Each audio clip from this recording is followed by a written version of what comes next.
திருவாரூர் நடுவண் பல்கலைக்கழக பட்டமளிப்பு விழா 44 மாணவர்களுக்கு பதக்கங்களுடன் பட்டங்களை வழங்கினார் குடியரசுத் தலைவர் திரௌபதி முர்மு. சென்னை, கடலூர், திண்டிவனம், திருவண்ணாமலை புதிய பாதை திட்டங்களை கிடப்பில் போடுவதா? தெற்கு தொடர்வண்டித்துறைக்கு அன்புமணி கண்டனம்.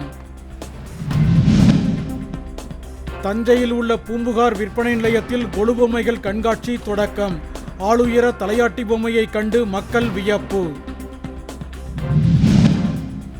தேர்தல் நெருங்கி வரும் நிலையில் உட்கட்சி பூசல்களை களைய வேண்டுமென தமிழக பாஜக தலைவர்களுக்கு நடுவண் அமைச்சர் அமித்ஷா அறிவுறுத்தல்.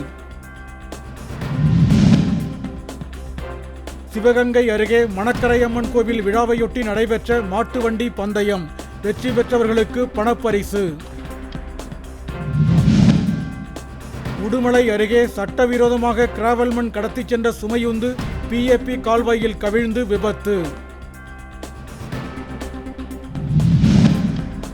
திருப்பூரில் உள்ள மகளிர் கல்லூரியில் கோலாகலமாக நடைபெற்ற ஓணம் விழா.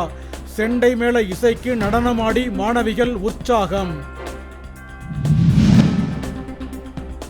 கண்தானத்தை வலியுறுத்தி வேலூரில் நடைபெற்ற விழிப்புணர்வு ஊர்வலத்தில் மருத்துவர்கள், செவிலியர்கள் மற்றும் மாணவர்கள் பங்கேற்பு.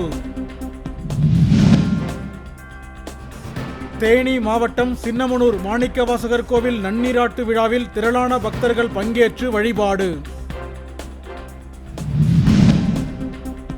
கிருஷ்ணகிரி அருகே நீர்நிலைகளில் சிக்குபவர்களை மீட்பது குறித்த தீயணைப்பு துறையினரின் ஒத்திகையில் பொதுமக்கள், மாணவர்கள் பங்கேற்பு.